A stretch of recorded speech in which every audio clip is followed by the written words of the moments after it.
On Sunday, the 4th of June, 1961, officers from Sydney's Central Police Station were dispatched to the nearby Domain Baths following a report of a deceased male. The body was located under a shed at the northern end of the baths, which was a common drinking spot for vagrants at the time. Upon arrival, what police saw was horrific. The man had been stabbed repeatedly in the neck and chest, but a further discovery sickened even hardened police. The victim's genitalia had been completely slashed off. Police divers were deployed to scour the nearby harbour, locating the detached organs, but no murder weapon. The deceased was identified as 41-year-old Alfred Greenfield. Greenfield lived with his de facto wife not far from the crime scene. Dependent on alcohol, he would stay sober during the week enough to hold a job down, but on weekends he would go on a bender, often associating with the city's vagrants. Despite extensive inquiries, police found no leads to assist in identifying the killer.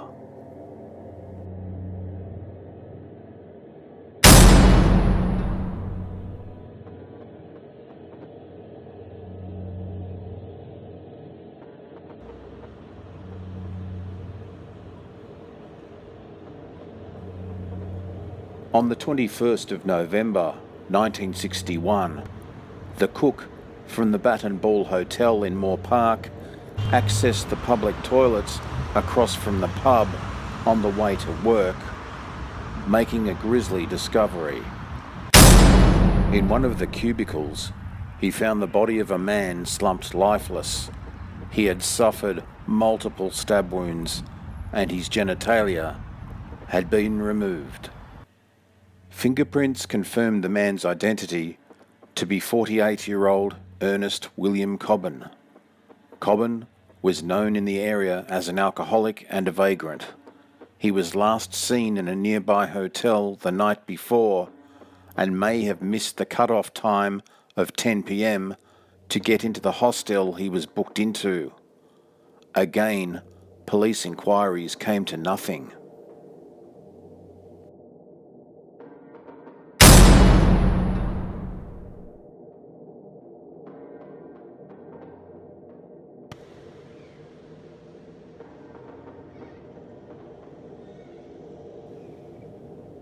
Late on the night of the 31st of March 1962, a young couple was pushing their baby in a pram along Burke Street, Darlinghurst, when they stumbled upon something truly horrific.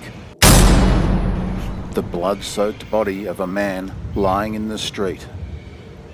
The victim had suffered the same horrific wounds as the previous two, but this time the man was still alive.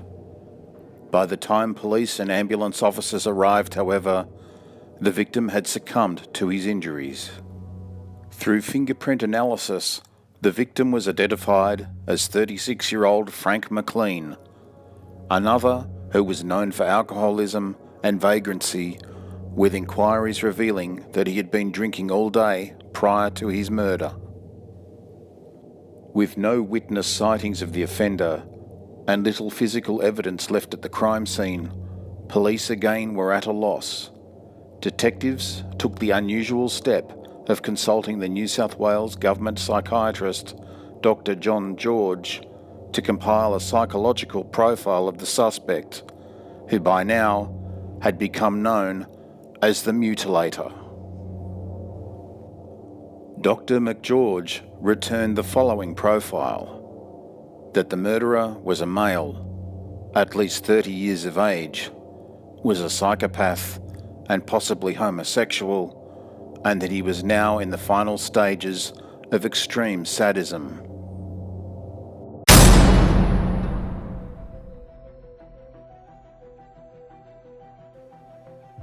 In mid-1962, a man going by the name of Allan Brennan left his job at the Sydney Mail Exchange to take over a dry cleaning franchise in the Sydney suburb of Concord. The business had not been open long until it was temporarily closed.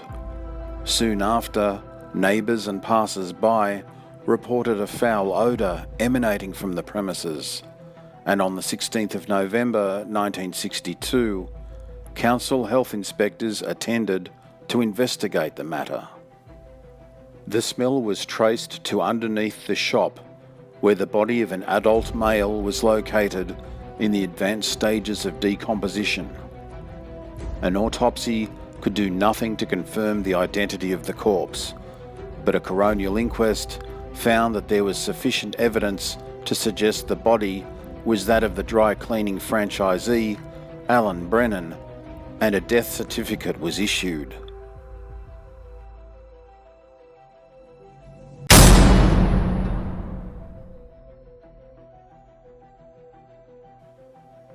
News of Allan Brennan's untimely death had reached his former colleagues at the Sydney Mail Exchange, but 6 months following the death, a bizarre incident occurred.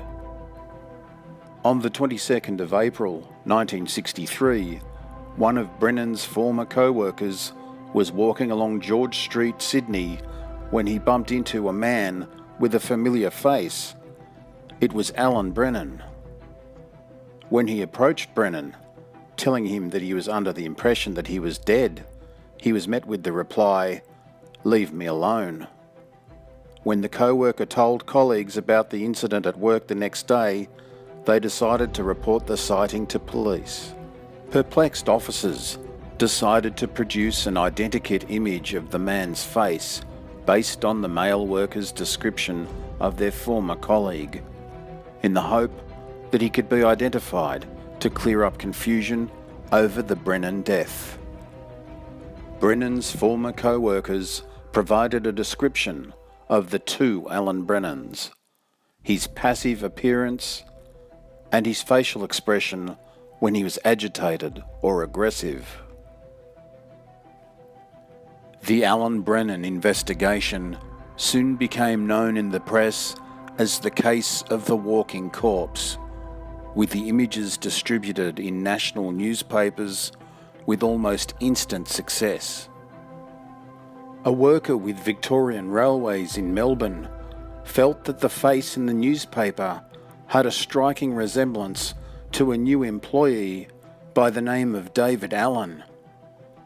Reporting this to police, detectives brought David Allan into the Victorian Police's Russell Street headquarters to be questioned. After initially attempting to frustrate police inquiries, David Allan fell silent and lowered his head. He then made the admission, "Yes, I'm the bloke called Brennan, and I'll tell you why I ran away. I killed that man in Sydney and put his body under my shop.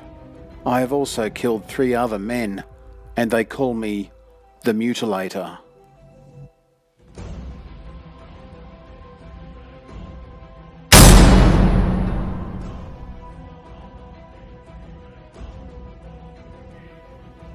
Born Allen Ginsberg in England in 1924, 39-year-old William MacDonald had migrated to Canada and then to Australia in 1955. When asked about his crimes, he blamed them on being violently sexually assaulted by his corporal while serving in the British Army and later being diagnosed with schizophrenia. An active homosexual, consumed with rage and the urge to kill, MacDonald targeted lone vagrants, luring them with alcohol, launching a frenzied attack on them, and discarding their organs and the murder weapon. The body under the dry cleaners was that of 37-year-old Patrick Hackett. It was also found that MacDonald had killed another man called Amos Hurst in Brisbane prior to his Sydney killing spree. Extradited to Sydney, MacDonald pleaded not guilty on the grounds of insanity, but this was rejected by a jury of his peers, finding him guilty of 5 counts of murder. Sentenced to 5 consecutive life sentences with the recommendation that he not be released, he spent the rest of his life in Sydney's Long Bay Jail. After half a century of incarceration, William MacDonald died on the 12th of May 2015 at the age of 90.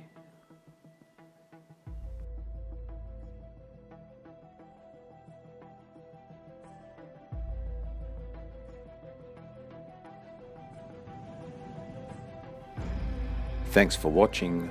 Don't forget to like and subscribe.